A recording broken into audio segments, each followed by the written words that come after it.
Engelbert. I do feel like as a whole that could be a position that's maybe open at the end of the year. What are you talking about? Told you. That means the commissioner positions may be open at the end of the year. She added, Cathy Engelbert's done a lot of good things, but with where our league is trying to go, I feel like you just want someone who also wants that. That's up to the NBA commissioner, Adam Silver, at the end. That is Sophie Cunningham openly suggesting the WNBA commissioner's job could be available after this season. But the bigger question is why she feels comfortable saying it publicly now, because that may tell us more about where this league is headed than the quote itself. See, check me. But I think what they did well defensively was they limited them to one shot, you know? When the ball went up, they made sure that there was a contest, high hand, and then went after. A walk had an amazing game, obviously being a huge rim protector, so we need that kind of presence, and knowing that there's different people on the floor and you have to guard them. And before we get to the commissioner situation, pay attention to what Breanna Stewart just said about Indiana. She did not describe some mysterious formula for beating the Fever. She talked about limiting second chances, contesting shots, rebounding, and understanding that different players have to be defended differently. That sounds basic until you remember who is saying it. New York has had its own problems against Indiana, so Stewart is looking at what Dallas did and essentially identifying details her own team can use. And that creates the first interesting layer here. Indiana has become a team other contenders are studying. Whether somebody loves the Fever or cannot stand the attention around them, opponents are watching how other teams defend them. Dallas apparently gave New York something to examine, but keep that in the back of your mind because the basketball story is almost the smaller story here. The part that should really get your attention comes later, when Sophie's comments stop sounding like ordinary player frustration and start raising a much larger question about whether Cathy Engelbert still has the confidence of important voices around this league. Right here. So Breanna Stewart was simply asked about her thoughts when it came to the Indiana Fever losing to the Dallas Wings. Now, this is what a reporter had asked Breanna Stewart. Let me pull it up for you guys real quick. Notice the setup. Stewart is being asked whether what Dallas did against Indiana taught New York anything. That is respect, whether anybody wants to call it that or not. You do not study a team because it is irrelevant. You study a team because you expect to see similar problems, similar actions, or possibly that same opponent when the games matter most. And Indiana presents a strange matchup because the Fever can force defenses to make choices. If you commit extra attention to one player, somebody else gets space. If you lose the rebounding battle, even a good defensive possession can turn into another opportunity. Stewart's answer therefore matters more than some dramatic declaration that Dallas discovered a permanent blueprint.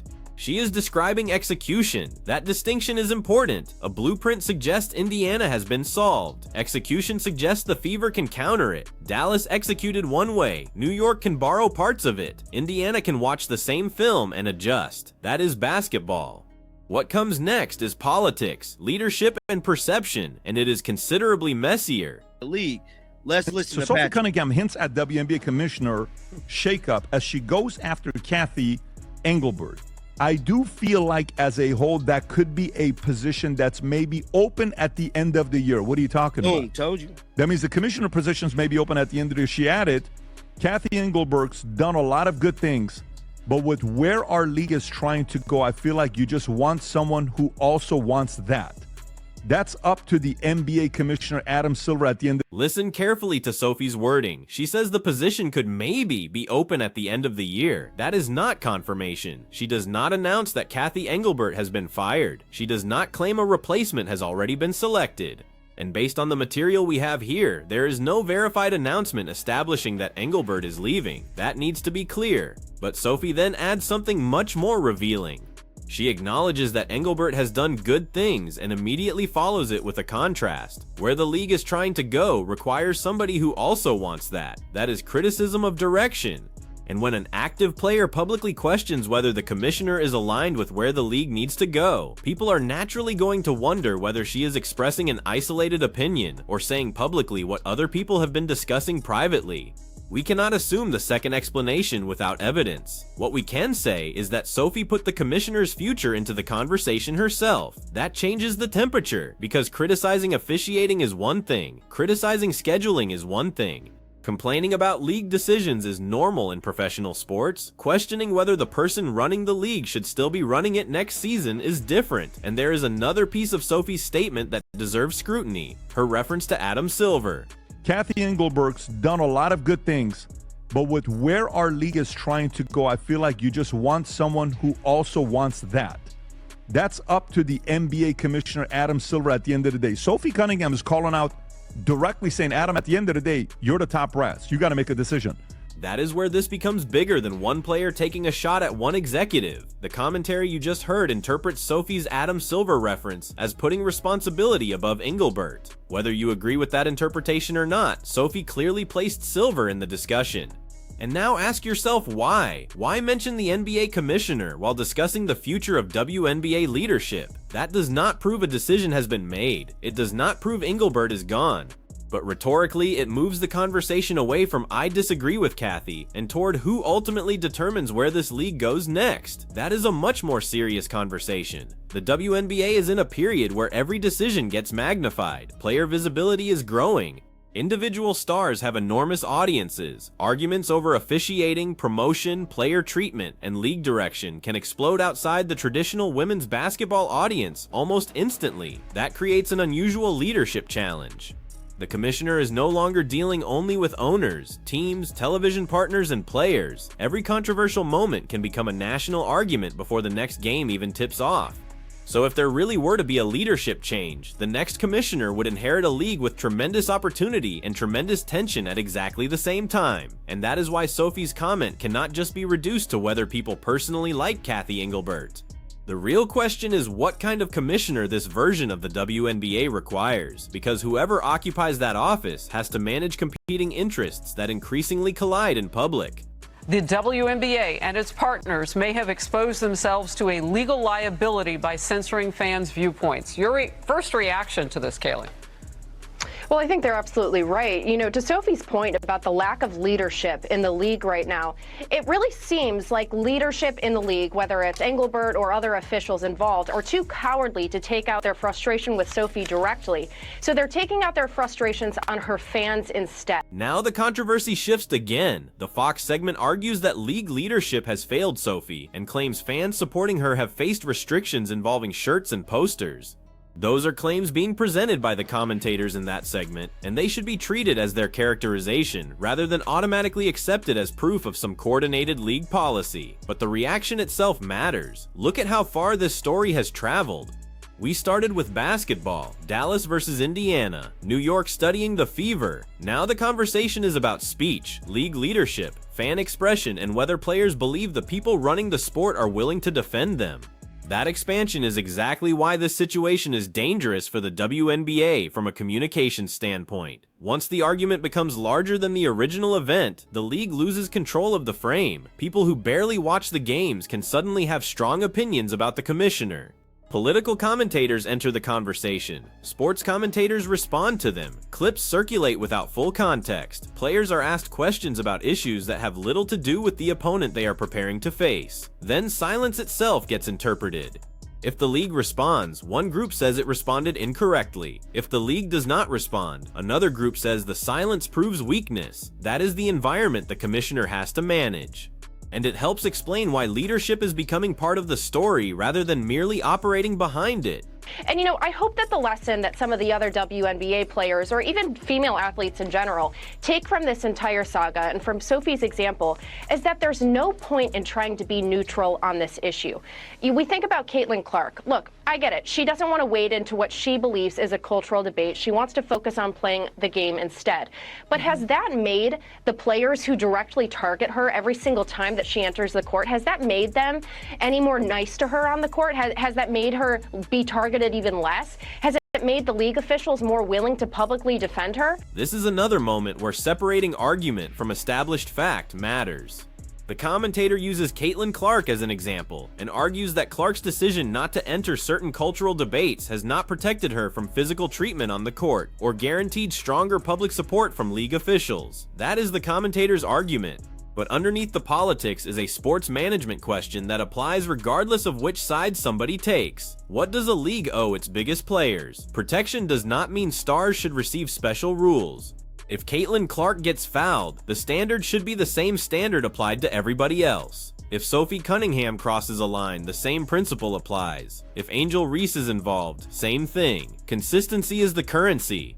The moment fans believe rules depend on the player, team, controversy, or public pressure surrounding an incident, trust starts disappearing, and this is where Engelbert's problem, fairly or unfairly, becomes bigger than any single decision. Commissioners become the face of institutional trust. Fans rarely know every conversation happening inside league offices. They cannot see every disciplinary discussion. They do not participate in meetings with owners or broadcasters. They judge what they can see. Was the response consistent? Was it fast? Was it understandable? Did the explanation make sense? And when the public repeatedly debates those questions, eventually the commissioner becomes part of the debate. That does not automatically mean the commissioner deserves to lose the job. It means the job itself becomes harder to defend. No, she's still getting the exact same treatment as before. So you might as well find the courage of conviction here and do the right thing. Yeah, and look, I know it Independent Women features your leadership, and I'm wondering if there are other women across the country and consortiums like that who are ready to come out and join Sophie Cunningham very publicly. Your last quick thought, we'll move forward. Yeah, I mean, female athletes are involved in this debate whether they want to be or not, because the central question is whether we as women have the right to our own distinct spaces. And now you can see why Sophie Cunningham has become such an interesting figure in this entire discussion. She is willing to say things directly. That guarantees supporters. It also guarantees critics. But from a media perspective, directness has enormous value because ambiguity disappears. Reporters do not have to guess whether Sophie is satisfied with the league's direction. She is giving them a quote, and quotes become headlines. Headlines become debate. Debate creates pressure. That pressure eventually reaches executives. But there is a trap here too. A professional sports league cannot choose leadership based on whichever player or television segment generates the loudest reaction that week. The standard has to be larger. Is the league growing? Are players satisfied with the direction? Are teams positioned for sustainable success? Are controversies being handled consistently? Can leadership negotiate effectively with players and owners? Can it turn increased attention into long-term fans rather than temporary outrage? Those are the questions that actually matter. And this is where we arrive at the central issue that has been sitting underneath the entire video. The strongest case for a possible leadership shakeup is not that one commentator dislikes Cathy Engelbert. It is not even that Sophie Cunningham suggested the position might open. It is that the WNBA appears to be entering a different stage of its existence, and the skills needed to guide the league through one stage are not automatically the skills needed for the next one. That is the real pressure point. Exposing major news about WNBA Commissioner Cathy Engelbert possibly being out the door. Now, I told y'all, if y'all been following my channel since last October, John the Liquidator got on record. The original commentary goes further and connects the situation to collective bargaining, claiming that Engelbert's departure had previously been discussed as part of what players wanted.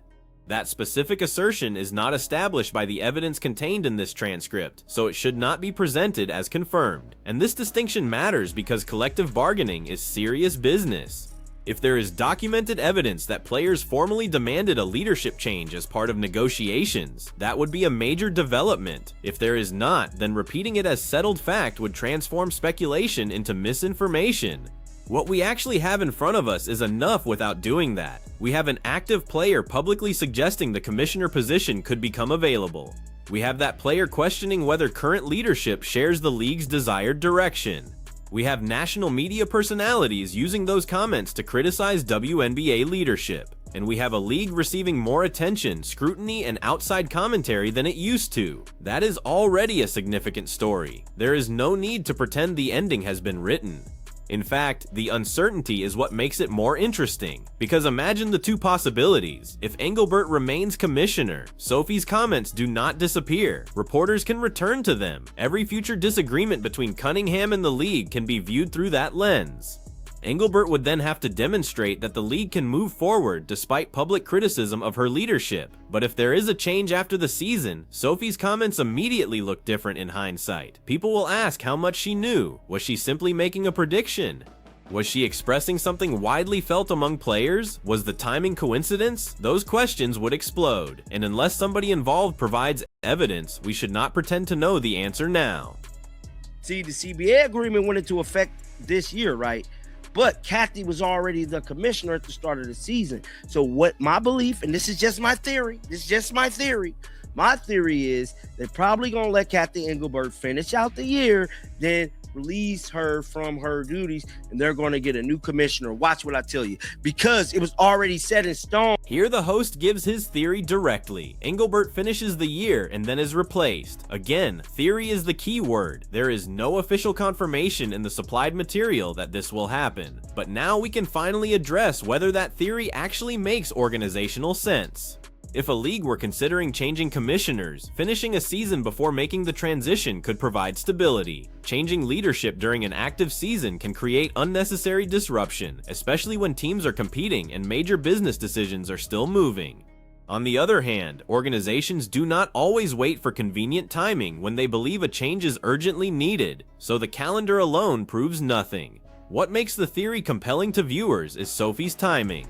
Her statement gives people a reason to watch the end of the season and ask whether something larger is developing behind the scenes, and that creates pressure even if nothing happens. Every interview Engelbert gives can now be examined for clues.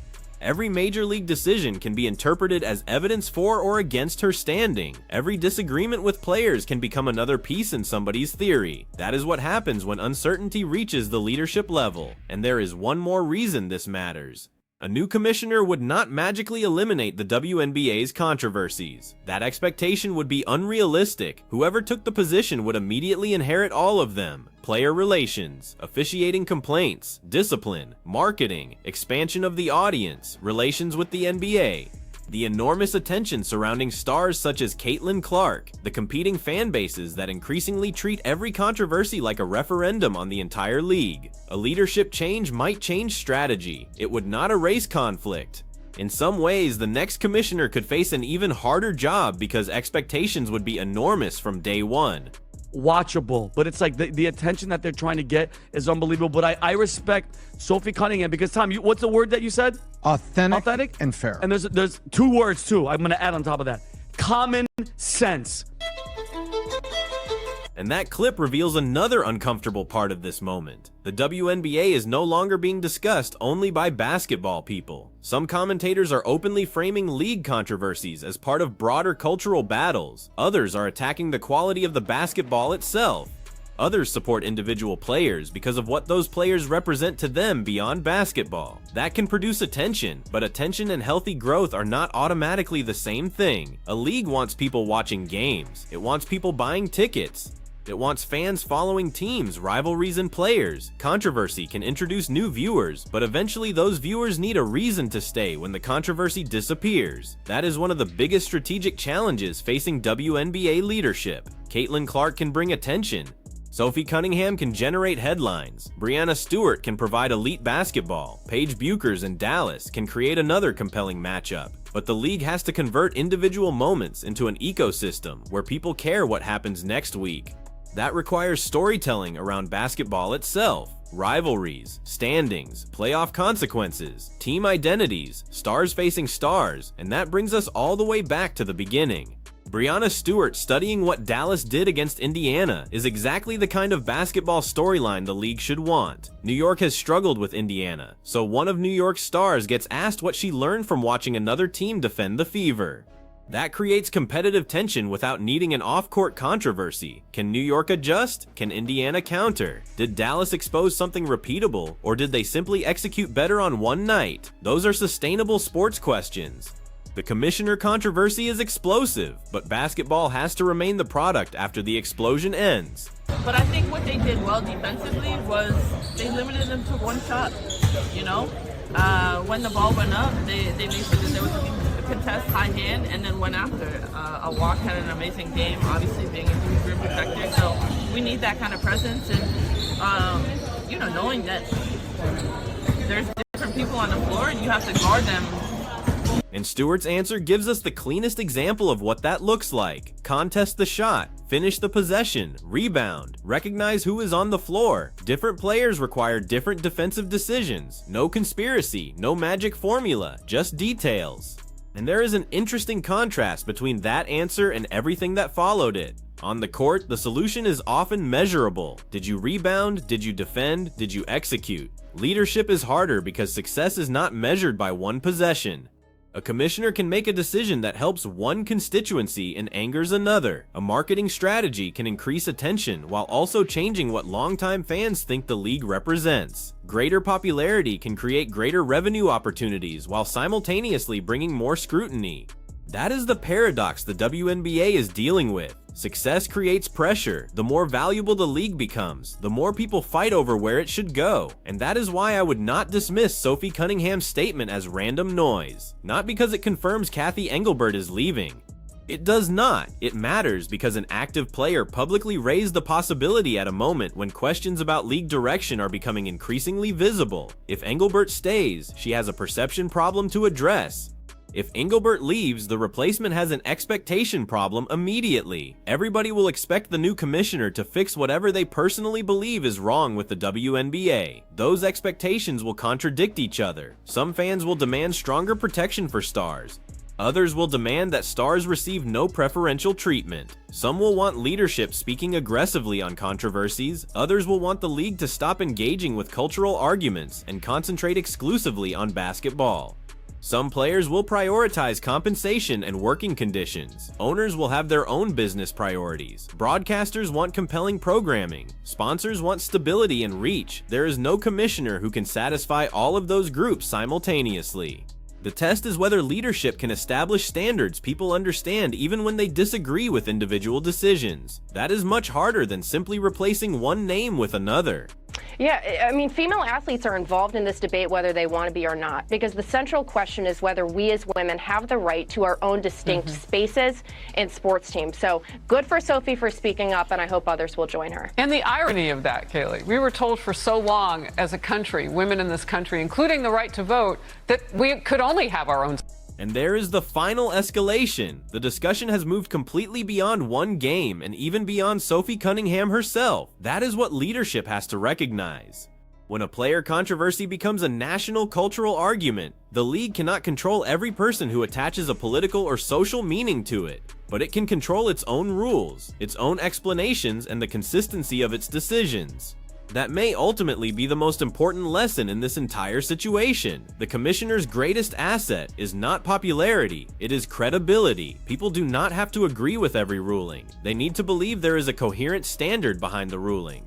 And if enough players, fans, or business partners stop believing that, leadership becomes vulnerable. Whether that threshold has been reached with Cathy Engelbert is something the evidence here cannot establish. Sophie Cunningham clearly thinks change is possible. The host believes change could come after the season. Media commentators are amplifying the criticism. But possibility is not confirmation. So now the pressure shifts to what actually happens next. If the season ends and Engelbert remains commissioner, watch how the league addresses the issues that created this criticism. Does communication change? Do players sound more confident in leadership? Does Sophie soften her position or double down? If leadership changes, watch the explanation. Why was the decision made? What mandate is the new commissioner given? What policies actually change? Because that is where we separate a genuine organizational reset from a cosmetic one. Changing the person at the top means very little if every disputed process underneath stays exactly the same. And basketball cannot become collateral damage while everybody argues about the office. Indiana still has to solve what Dallas showed defensively. New York still has to figure out why the Fever have caused problems for them. Stewart still has to translate film room observations into possessions. Sophie still has games to play. That is the fascinating part of the WNBA right now. The basketball and the business are colliding in public. One night, the conversation is about how to defend Indiana. The next, an active player is questioning the direction of league leadership.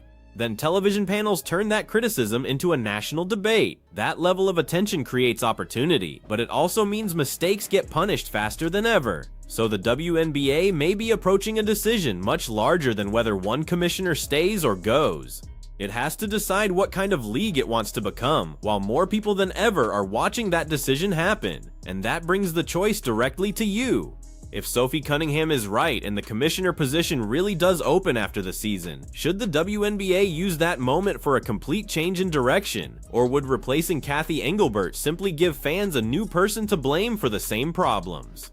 Tell me which side you are on in the comments, and if you want to keep following what happens with Indiana, Sophie Cunningham, and this possible WNBA leadership shakeup, like the video and subscribe because this story is nowhere near finished.